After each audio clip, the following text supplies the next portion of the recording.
सुप्रभात, नमस्कार, स्वागत है आप सभी का हमारी इस खास पेशकश आज की चर्चा में। सोमवार से शनिवार सुबह 9 बजे समसामयिक विषयों पर चर्चा पर आधारित हमारा कार्यक्रम आज की चर्चा आप देख सकते हैं। और आज की चर्चा गिलगिट बाल्टिस्तान को लेकर पाकिस्तान की नापाक कोशिश पर। पाकिस्तान सरकार ने गिलगिट बाल्टिस्तान को अस्थायी प्रांत का दर्जा देने का ऐलान किया है, जिसका भारत ने कड़ा विरोध किया है और कहा है कि गिलगिट बाल्टिस्तान में किसी भी तरह के बदलाव की हरकत बर्दाश्त नहीं की जाएगी। भारत ने साफ तौर पर कहा है कि पाकिस्तान ने गिलगिट बाल्टिस्तान पर जबरन कब्जा कर रखा है। पाकिस्तान को कोई अधिकार नहीं है कि वो गिलगिट बाल्टिस्तान की भौतिक स्थिति में कोई भी परिवर्तन करे। साथ ही भारत ने साफ कहा है कि गिलगिट बाल्टिस्तान में भौतिक परिवर्तन करने का कोई हक पाकिस्तान को नहीं है। पाकिस्तान गिलगिट बाल्टिस्तान से अवैध कब्जे को तुरंत खाली करे। भारत सरकार ने दो टूक शब्दों में कहा है, गिलगिट बाल्टिस्तान सहित केंद्र शासित जम्मू कश्मीर और लद्दाख भारत के अभिन्न अंग हैं। ये भी भारत सरकार ने जोर देकर कहा है और कहा है कि पाकिस्तान से इन क्षेत्रों का दर्जा बदलने की बजाय अवैध कब्जे को पाकिस्तान को तुरंत खाली कर देना चाहिए। तो आज की चर्चा में हम बात करेंगे कि पाकिस्तान की इस नापाक कोशिश का आखिर मकसद क्या है और इसका जवाब देने के लिए भारत के पास आखिर क्या विकल्प हैं। इन तमाम पहलुओं पर हम चर्चा करेंगे और इस चर्चा में शामिल होने के लिए दो खास मेहमान हमारे साथ मौजूद हैं। हमारे साथ है पूर्व राजनयिक दिलीप सिन्हा साहब और साथ ही विदेश मामलों के जानकार डॉक्टर श्रीराम चौलिया भी हमारे साथ कार्यक्रम में जुड़े हैं। आप दोनों का बहुत बहुत स्वागत है इस कार्यक्रम में।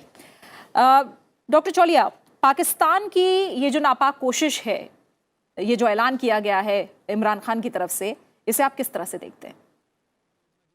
प्रीति, देखिए इसमें ये त्रिकोणीय मामला है, क्योंकि भारत और पाकिस्तान का विवाद तो है ही और हम इस पूरे क्षेत्र पर हमारा हक बनता है और हमारे पार्लियामेंट में लेजिस्लेशन भी है इस पर कि ये पूरा जो प्रांत है ये बिफोर पार्टीशन से पहले जो आवंटित जो जम्मू एंड कश्मीर का जो प्रांत था उसमें ये गिलगिट बाल्टिस्तान उसका हिस्सा है।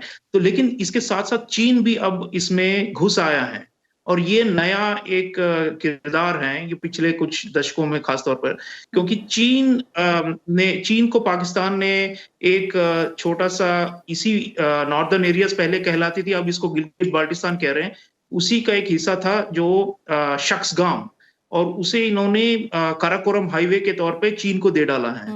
और चीन अब अंदर गिलगिट बाल्टिस्तान के अंदर हाइड्रो इलेक्ट्रिक बहुत बड़ा प्रोजेक्ट बना रही है डियामर बाशा, और साथ साथ स्पेशल इकोनॉमिक जोन कर रही है। ये पूरा इनका जो प्रणाली है बहुत बड़ा बेल्ट एंड रोड कहते हैं, बेल्ट एंड रोड इनिशिएटिव, जिसका सबसे बड़ा ये एक चैप्टर है पाकिस्तान में इन्होंने खोला है, सीपेक नाम का, चाइना पाकिस्तान इकोनॉमिक कॉरिडोर। तो चीन चाह रहा है कि बलूचिस्तान में बेहिचक कोई भी उसका कोई बगैर किसी ऑब्स्टिकल्स के वो अपना जो इकोनॉमिक जो उसका मकसद है वो ये है कि पूरा जो अरेबिय सागर है वहां तक सीधा पश्चिमी चीन से लेकर गिलगिट बाल्टिस्तान से होते हुए गवादर पोर्ट तक वो अपने सामग्री ला सकता है, बेच सकता है। और एक तरह से दूसरी तरफ जो अमेरिका का प्रेशर है, भारत का प्रेशर है, ऑस्ट्रेलिया क्वाड हमारा बना है, उन सबको उसका एक ऑल्टरनेटिव एक विकल्प बनाया है। तो उनके लिए गिलगिट बाल्टिस्तान पे पूरा जो है कंट्रोल चीन का असली मकसद है। और पाकिस्तान इसमें एक जैसे अब जो एक मोहरा है, क्योंकि पाकिस्तान के पास आप जानते हैं कि बिल्कुल कंगाली की हालत में है। तो इमरान खान ने ये जो घोषणा की है कि गिलगिट बाल्टिस्तान एक प्रोविंस बनेगा, एक प्रांत बनेगा, इसका मतलब यही है कि वहां की जो जमीन है, वहां के जो खनिज हैं, वहां पे जो लोगों के जो हक हैं, उन सबको चीन के हाथों दे डाला जाएगा। और अब सेंट्रल गवर्नमेंट जो है, पहले भी वैसे सेंट्रल गवर्नमेंट ही यहाँ पे पूरी तरह से लगाम दे रखी थी उन्होंने, इस्लामाबाद से ही चलता था यहाँ पे, लेकिन अब क्या है कि ज्यादातर चीन के हाथों सौंप दिया जाएगा। तो मेरा ये रीडिंग है कि ये प्रोविंस जो है नाम तौर पर ही पाकिस्तान का एक प्रोविंस रहेगा, असल में ये चीन का एक सदर्न प्रोविंस बन जाएगा, क्योंकि इसके ऊपर इनका शिनजियांग है, वो काराकोरम हाईवे है, दूसरी तरफ इनका तिब्बत है। तो एक तिब्बत और शिनजियांग में क्या जिस तरह चीन ने आहिस्ते आहिस्ते घुसकर पूरी तरह से अपना बना लिया है और घेर लिया था, एक उपनिवेशवाद बनाया था, वही हालत अब बेचारे गिलगिट बाल्टिस्तान के लोगों पर भी आने वाली है। वो तो जैसे पिस गए, चीन की जैसे एक बहुत बड़ी ये भू राजनीतिक चाल है, जिसमें पाकिस्तान प्यादा है, और आम लोग जो हैं वहां के, जो बहुत ही दशकों से शोषित हैं, हाँ। उनके लिए एक नया अधिपति आ गया है, वो चीन है, और पाकिस्तान सिर्फ एक फैसिलिटेटर बन के। बिल्कुल। और इस पे कहा भी जाता है कि चीन पर कर्ज का जाल एक तरह से फैलाने का आरोप भी लगता रहता है और पाकिस्तान का इस्तेमाल किया जा रहा है चीन की तरफ से, जैसी राय आप भी जाहिर कर रहे हैं। सिन्हा साहब, हमने देखा कि हाल ही में पाकिस्तान में एक मंत्री ने अपनी संसद में पुलवामा में जो हमला था उसके लिए पाकिस्तान के प्रधानमंत्री इमरान खान को श्रेय दिया था एक बार, और अब ये गिलगिट बाल्टिस्तान को लेकर बयान। आप जो बातें चौलिया साहब बता रहे हैं, इसके अलावा और क्या मंशा इसके पीछे आपको दिखाई दे रही है फिलहाल? जैसा डॉक्टर चौलिया ने कहा कि ये एक त्रिकोणीय मामला बन गया है और इसमें चीन का हस्तक्षेप बहुत बढ़ गया है। चीन ने 1963 में एक बॉर्डर एग्रीमेंट किया था पाकिस्तान के साथ, जिसके तहत पाकिस्तान ने काराकोरम पर्वत श्रृंखला के उस तरफ, पूरब की तरफ, जो शख्सगाम वैली थी और जो भी इलाके जो पहले हुंजा के जो मीर थे, वो उस पर उनका शासन था वहां पे, और वहां से वो टैक्स इकट्ठा किया करते थे। उस सब इलाके को छोड़ दिया चीन के लिए, और वो बॉर्डर एग्रीमेंट गिलगित बल्तिस्तान के इवज पे, उसमें उसका नाम भी नहीं था उस इलाके का, उन्होंने 1963 में वो बॉर्डर एग्रीमेंट साइन कर लिया था चीन के साथ।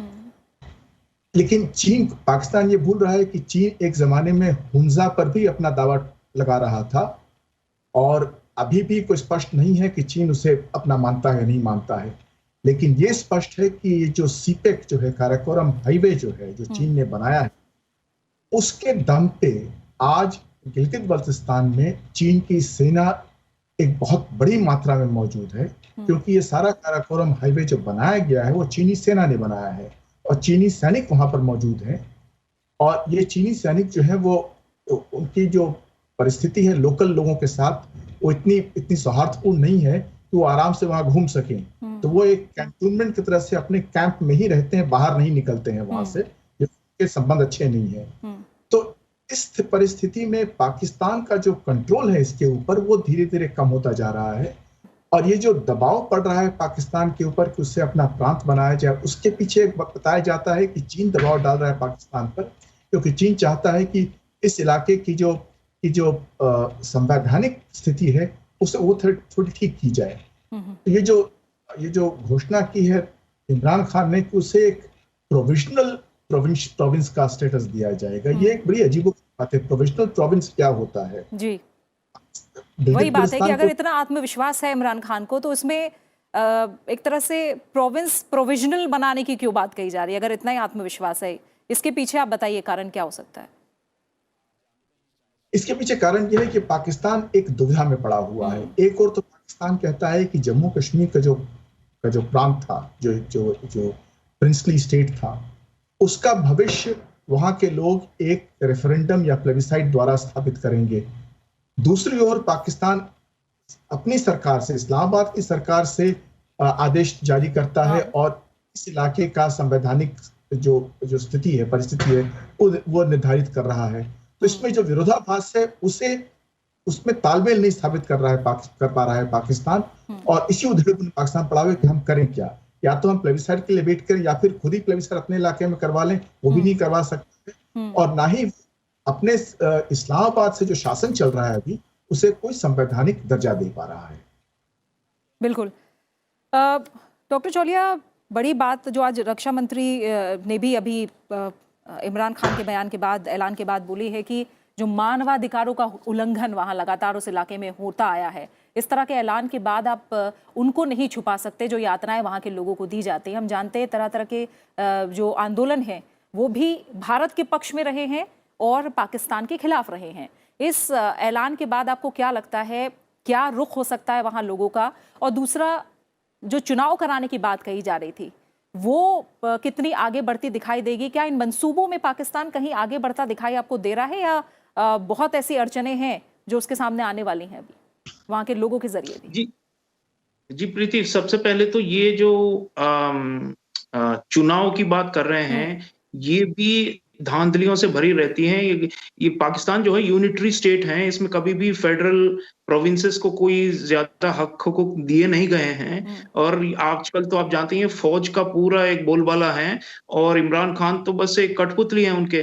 तो मिलिट्री का जो कंट्रोल है वो बहुत ज्यादा थी, लेकिन अभी क्या है, उनकी मिली भगत है चाइना के साथ, तो चीन के हाथों ये सौंप रहे हैं। और दूसरी बात आपने कही, ये मन से निकल गया वो आप। जी मानवाधिकारों जी के जी उल्लंघन की। जी, जी ह्यूमन राइट सबसे बड़ी बात तो वही है। बल्कि आप देखें यूनाइटेड नेशंस, संयुक्त राष्ट्र के लेवल पर, अंतर्राष्ट्रीय मंचों पर हमें आवाज उठाना चाहिए, क्योंकि जो हमारे जो पीड़ित भाई बहन हैं वहां के गिलगिट बाल्टिस्तान के, बलूचिस्तान में भी जो कर रहे हैं, दूसरी तरफ अफगानिस्तान की तरफ, उससे भी ज्यादा अत्याचार कुछ हद तक यहाँ पर हुए हैं।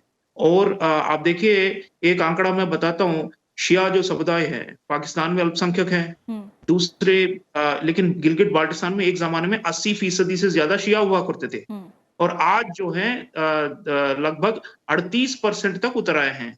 इसका मतलब क्या है, पिछले कई दशकों में पाकिस्तानी फौज ने वहां पे पंजाब प्रोविंस हो, खैबर प्रोविंस हो, वहां के पश्तून हो, उन सबको लेकर यहाँ पे इंटरनल सेटलमेंट किया है, और यहाँ की जो डेमोग्राफी है वो बदल डाली।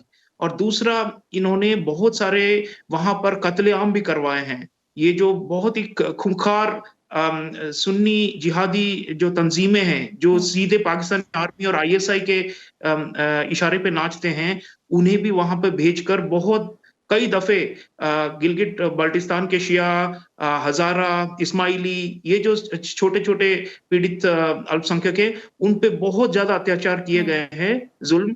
और इसका ये एक, जैसे उन्होंने मैदान साफ किया और अब चीन के लिए एंट्री हो रही है, क्योंकि पहले से इन्होंने इन सबको सहमा कर रखा हुआ है। तो ये जो इनकी जो आवाजें ये गूंज रही हैं, जब भारत ने आवाज उनके उनके पक्ष में बोला है, तो कई उनके जो एक्टिविस्ट हैं और जो सोशल मीडिया में है, उन्होंने भारत की बड़ी प्रशंसा की, और उन्होंने कहा कि भारत अकेला एक देश है जो उनकी पीड़ा समझती है, और जो दुनिया भर में उनकी जो गूंज है वो सुनाई जा सकती है अगर हम उनका साथ दें। बलूचिस्तान का भी यही रिएक्शन है, और अब गिलगिट बाल्टिस्तान में भी यही है, क्योंकि लोग समझ गए हैं कि इस प्रोविंस का बनना बस एक जो पहले से जो जाति संहार जो कहते हैं ना, जेनोसाइड या एथनिक क्लेंजिंग जो हो रही थी, वो उसको पूरा खत्म कर डालेंगे। अब 38% भी नहीं रहेंगे शिया वहां पर। और आप जानते हैं पाकिस्तान भर में क्या माहौल है।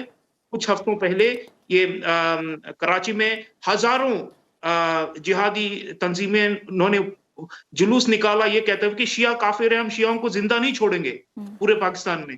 तो ये हालत है। तालिबान का जो माइंडसेट है, तालिबान ग्रुप्स भी जो फौज के साथ जुड़ी है, उन सब ने मिलकर गिलगिट बाल्टिस्तान में एक ये नरसंहार किया है, और ये आगे और भी ज्यादा बढ़ेगा, क्योंकि चीन अगर कहेगा कि इस इलाके में ये थ्रेट है, उस इलाके में ये थ्रेट है, लोग नहीं मान रहे हैं हमारी प्रोजेक्ट्स और पाइपलाइंस की, तो उन्हें उड़ा देंगे। ये हालत है ब्रिटिश। तो इसलिए हमें जोरदार आवाज उठानी चाहिए, हमें एक दुनिया भर में कोलिशन बनानी चाहिए। जो डेमोक्रेसीज की बात हो रही है कि अभी हम सब मिलकर चीन का मुकाबला करेंगे, वो तो बड़ी बात है, लेकिन विकल्प हो सकते हैं, भारत की तरफ से क्या कदम उठाए जा सकते हैं, इस पर हम और डिटेल में बात करेंगे डॉक्टर चोलिया। फिलहाल हम बताते हैं कि ये जो पूरा विवाद है, इसका जो बैकग्राउंड है, एक बार हम उस पर चलते हैं। आज़ादी के बाद जब राजे रजवाड़ों को भारत या पाकिस्तान में मिलने का विकल्प दिया गया था, तब तत्कालीन कश्मीर के शासक महाराजा हरि सिंह एक स्वतंत्र देश चाहते थे, और उन्होंने किसी भी देश के साथ विलय से इनकार कर दिया था। लेकिन अक्टूबर 1947 में पाकिस्तानी सेना ने कबायली के भेष में कश्मीर पर आक्रमण कर दिया। ऐसे में महाराजा हरि सिंह ने भारत से मदद मांगी और विलय पर हस्ताक्षर कर दिए। भारतीय सेना ने पाकिस्तानियों को रोक दिया, लेकिन इससे पहले वो कश्मीर के एक हिस्से पर कब्जा कर चुके थे, और तब से लेकर अब तक पाकिस्तान ने इस पर अवैध कब्जे को नहीं छोड़ा है। गिलगिट बाल्टिस्तान पाकिस्तान के कब्जे वाले कश्मीर का ही हिस्सा है। प्रशासनिक नजरिए से पाकिस्तान ने पीओके को, जो पीओके है, उसको दो हिस्सों, पीओके और गिलगिट बाल्टिस्तान में बांट रखा है।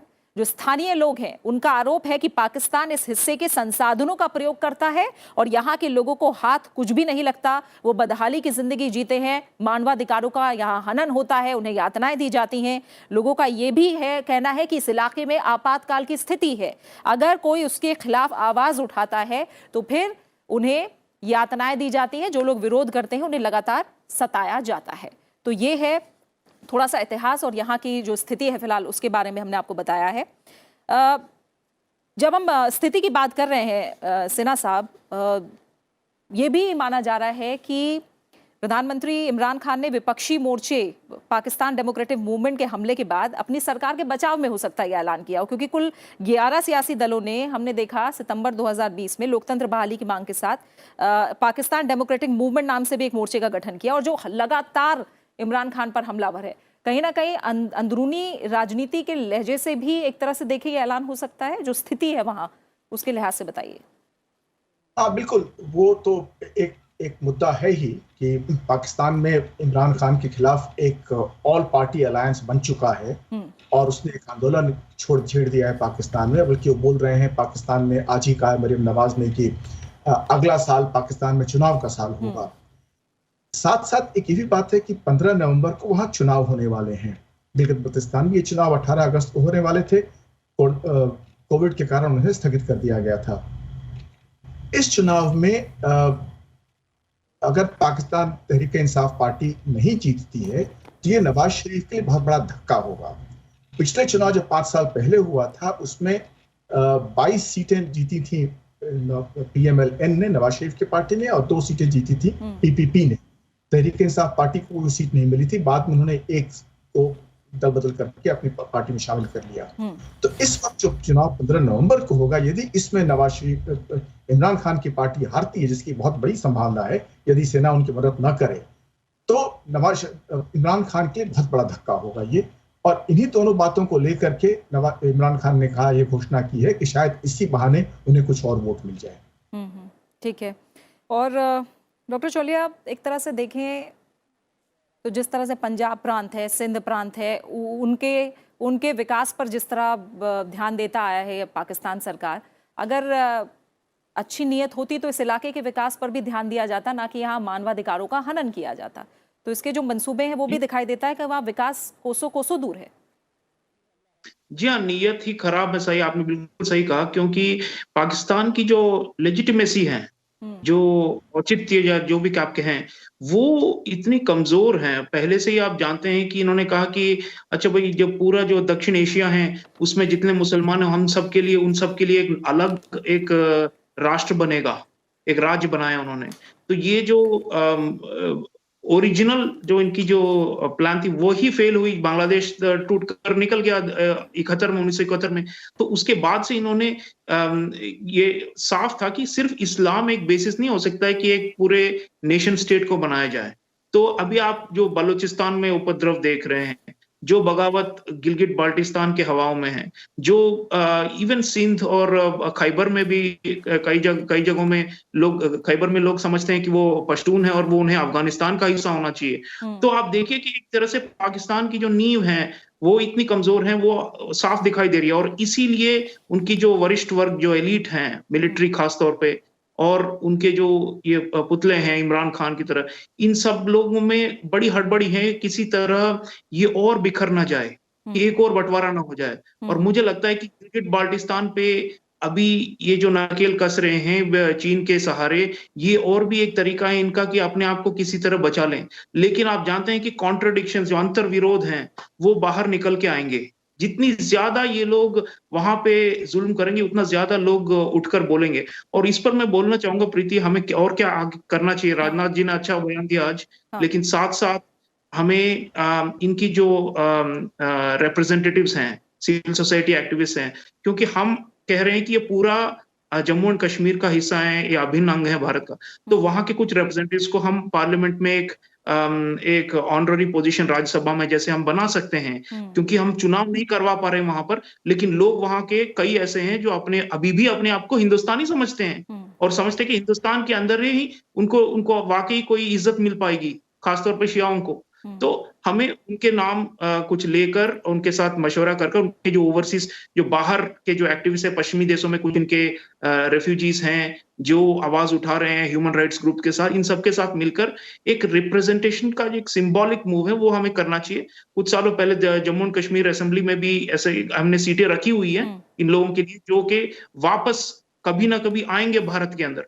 और इस दौरान साथ साथ हमें चीन से चौकन्ना रहना होगा प्रीति, क्योंकि चीन की अगर मिलिट्री हमारे लद्दाख के बाईं तरफ भी आ गया। अभी तो ईस्टर्न लद्दाख में तो आप जानते ही एलएसी पे इन्होंने बहुत ही महीनों से नाक में दम कर रखा है। लेकिन बाईं तरफ जो गिलगिट बाल्टिस्तान लद्दाख के दूसरी तरफ पड़ती है, तो वहां से भी चीन जॉइंटली पाकिस्तान की जो छोटी फौज है लेकिन पाकिस्तान के साथ मिलकर हम पर हमला या अधिक्रमण करने की कोशिश करेगा। तो स्ट्रेटेजिकली जो भू राजनीति के तरफ से देखा जाए तो हमें बहुत चौकन्ना रहना पड़ेगा। और अंदर गिलगिट बाल्टिस्तान के अंदर ही हमें अगर एक्शन लेना पड़े, कुछ टेररिस्ट ग्रुप्स, लोग वहां के इतने ऊब चुके हैं क्योंकि वहां उसे पीओके जो सदर्न हिस्सा है, जो पीओके हम कहते हैं, और उसका नॉर्दर्न हिस्सा ये गिलगिट बाल्टिस्तान, इन सभी जगहों पे इन्होंने कैंप्स बना रखे हैं जिहादियों के, हार्ड कट्टर सुन्नी जिहादियों के, जो कश्मीर में भेजते हैं वहां से।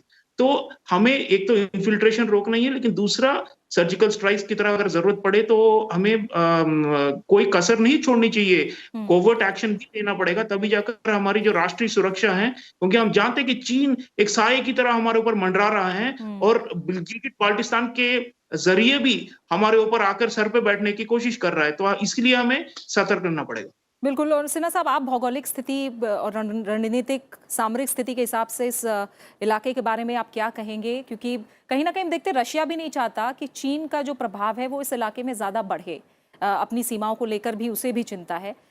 इन तमाम दृष्टि के नज़रिए से आप क्या समझते हैं, इस इलाके की अहमियत कितनी है और क्या किया जा सकता है इस मामले में? वैधानिक और व्यवहारिक रूप से शामिल होने के लिए भारत की तरफ से क्या कुछ किया जा सकता है?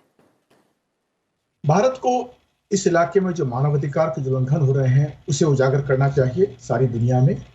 इसकी जो संवैधानिक जो स्थिति है उसे बतानी चाहिए लोगों को, और वहाँ के जो भी जनता है, जो भी वहाँ के नेता हैं जो विदेश में रहते हैं खासकर, उन्हें एक मंच देना चाहिए ताकि वो अपनी बात को दुनिया तक पहुंचा सकें। उन्हें मंच विदेश में मिलना चाहिए, दिल्ली में भी मिलना चाहिए, ताकि वो अपनी बात बता सकें। क्योंकि दुनिया में इस वक्त लोग नहीं जानते हैं कि गिलगिट बाल्टिस्तान का एक इलाका है, इतना बड़ा इलाका है जहां लोग रहते हैं और जहां के लोगों के अधिकारों का उल्लंघन हो रहा है, जहां उन्हें किसी प्रकार की स्वायत्ता नहीं है, और वहां पर जहां नरसंहार हो रहा है इस प्रकार से कि वहां पर जन आबादी जो है वहां की, उसका जो ब्रेकअप है वो बदल गया है। जैसा कि डॉक्टर चौधरी ने बताया कि वहां पर जो शिया हैं वो पहले अब बहुसंख्यक थे, अब अल्पसंख्यक बन गए हैं। तो इसे उजागर करना बहुत जरूरी है ताकि दुनिया जान सके वहां पर क्या हो रहा है। दूसरा जो हमें करना चाहिए वो है कि जो इलाका हमारे पास जो भारत में जो शामिल है, जम्मू कश्मीर का इलाका, उसका विकास, उस पर हमें पूरा जोर देना चाहिए ताकि जो दुनिया जो है वो देख सके कि भारत जो हिस्सा भारत में आया उसमें कितना विकास हो रहा है, वहां के लोग कितने खुश, और उसके जो कॉन्ट्रास्ट जो होता है वो नजर आना चाहिए लोगों को, सारी दुनिया को, कि दोनों इलाकों में कितना फर्क हो गया है पिछले वर्षों। बिल्कुल। और केंद्र शासित प्रदेश बनने के बाद जो स्थितियां हैं वो भी जम्मू कश्मीर और लद्दाख में काफ़ी बदलती दिखाई दे रही है हमें। आखिर में, क्योंकि आतंकवाद का जिक्र ज़रूर होता है जब पाकिस्तान की बात होती है, डॉक्टर चौलिया, लास्ट में कमेंट चाहूँगी, कहीं ना कहीं इस इलाके का इस्तेमाल आतंकवाद के लिए जिस तरह से पाकिस्तान करना चाह रहा है वो नहीं कर पा रहा है, हो सकता है ये भी एक वजह हो। तो किस तरह से अंतर्राष्ट्रीय मंचों में हमने जिस तरह से पाकिस्तान को मुंह की खानी पड़ी है, और इस मोर्चे पर आगे बढ़कर भारत और क्या कर सकता है, पाकिस्तान को कदम पीछे खींचने पड़े ताकि? जी देखिए, बालाकोट का जो हमने हमला किया था वो खैबर प्रोविंस तक गई थी, और इसी तरह मैं मानता हूं कि एयर पावर हो या लैंड इन्फेंट्री के जरिए हमें जब जरूरत पड़े तो एक्शन लेना पड़ेगा गिलगिट के अंदर, जहां पे आम लोगों की मदद लेकर। और ये एक खास चीज है क्योंकि बलूचिस्तान में भी हम चाहेंगे कि लोग आजाद हों, और इसी तरह गिलगिट बाल्टिस्तान में भी हम चाहेंगे कि लोग आजाद हो, वापस हिंदुस्तान के अंदर आए। तो इसके लिए देखिए प्रोएक्टिव मेजर्स लेने पड़ेंगे। पाकिस्तान जरूर कमजोर पड़ गया है, एक माली हालत बहुत ही खराब है पाकिस्तान में कई वर्षों से, इसीलिए चीन को सौंपने की नौबत आ गई है उनको, और अब लग रहा है कि चीन ही बागडोर संभालेगा इस पूरे प्रांत का। गवादर से लेकर कशगार जो उनकी शिनजियांग है, गिलगिट बाल्टिस्तान से होते हुए इन्होंने सारे रूट्स बना रखी हैं। तो चीन अब जो है सीधे जैसे आमने सामने आ गया हमारे, तो हमें चीन की जो इसमें पूरी भूमिका है उसको भी उजागर करना चाहिए, क्योंकि पाकिस्तान तो शैतानी करता ही हम जानते ही है, लेकिन चीन जिसे भस्मासुर की तरह मंडरा रहा है, इस प्रांत में जो चीन कर रहा है उसके बारे में बाहर की दुनिया कम जानती है। तो ह्यूमन राइट्स तो हम जरूर, हमें एक चाहे रेडियो प्रोग्रामिंग हो, गिलगिट जो बाल्टिस्तानी जो उनकी जो भाषाएं हैं उसमें हम विविध भारती से टेलीकास्ट करें या दूरदर्शन से, राज्यसभा, लोकसभा, इस जरिए से लोग विश्व भर में उजागर हों इसके बारे में। लोग जैसे अभी कॉन्शियसनेस कम है इसके बारे में। ज्यादातर लोग कहते हैं अच्छा भाई कश्मीर है, कश्मीर एक विवाद है, लेकिन ये नॉर्दर्न एरियाज जो हैं ये भी एक हैं और इन पे कम नजर पड़ी है लोगों की। और जितना ज्यादा हम प्रमोशन, प्रोपागेंडा आप जो कह लें वो करना जरूरी है, क्योंकि ये तो एक जैसे जमीनी लड़ाई है और जमीर की भी लड़ाई है। तो हमें जोरदार प्रोपागेंडा करना चाहिए ताकि इंटरनेशनल फोरम्स में हर जगह ये नारा चले कि गिलगिट बाल्टिस्तान पाकिस्तान का हिस्सा नहीं है और चीन का भी गुलाम नहीं बनाने देना है।